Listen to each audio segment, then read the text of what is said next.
Madame la directrice générale de l'UNESCO, Monsieur le Président de la 37e conférence générale de l'UNESCO, Madame la garde des Sceaux, Mesdames et Messieurs les ambassadeurs, distingués invités, chères Excellences, chers amis, je viens en effet vous parler ici du rôle d'Haïti, mon pays natal. Son rôle dans la lutte contre l'esclavage et pour l'émancipation des peuples.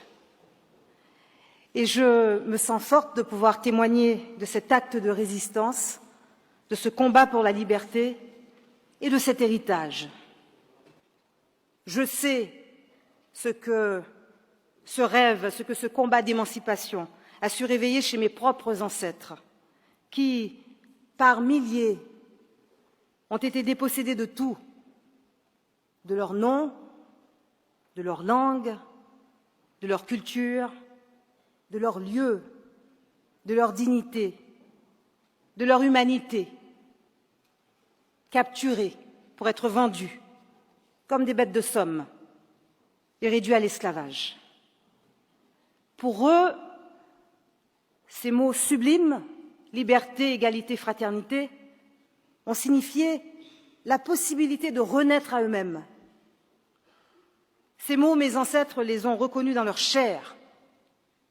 Ils se les sont appropriés, comme on s'empare d'un butin, d'un dû, d'un trésor à partager. Liberté, égalité, fraternité.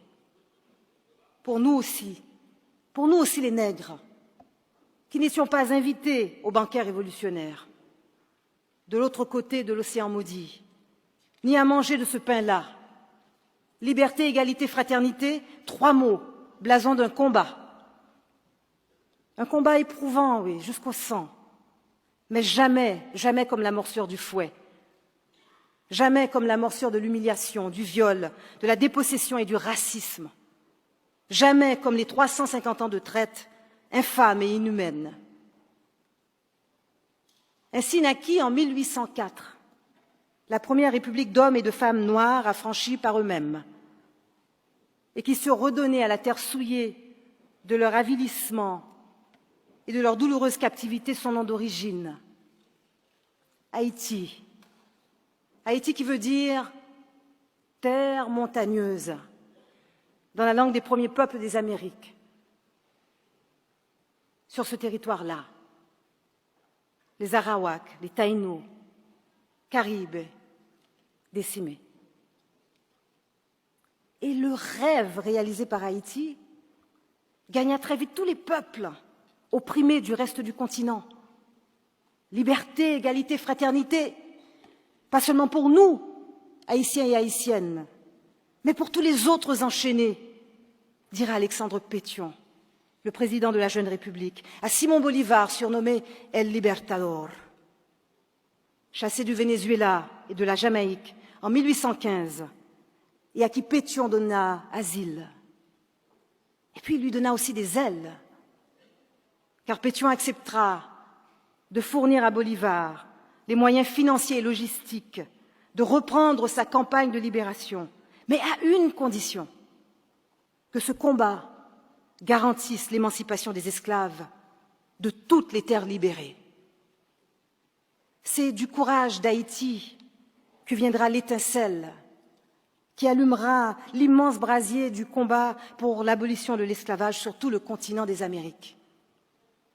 Ainsi naquirent les nouvelles républiques des Amériques latines, de l'exploit, de la vision victorieuse et des ressources de la petite République d'Haïti, qui le paya fort cher. Les grandes puissances européennes, avec la complicité des États-Unis d'alors, esclavagistes et ségrégationnistes, ne lésinèrent pas sur les représailles. Haïti sera isolé par un embargo, son économie réduite à néant, faute d'accès à tous les marchés. La jeune nation sera marquée au fer rouge et condamnée à ne pas s'en sortir.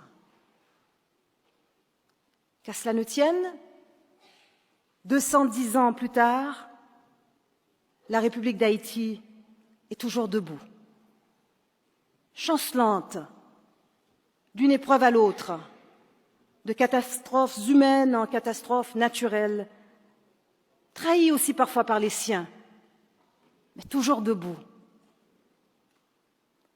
De cette histoire, les Haïtiennes et les Haïtiens veulent que l'on se souvienne, car elle est l'offrande d'un petit pays, berceau d'une grande aventure, que le poète Aimé Césaire a su si bien résumer. Haïti, là où la négritude se mit debout pour la première fois et dit qu'elle croyait en son humanité.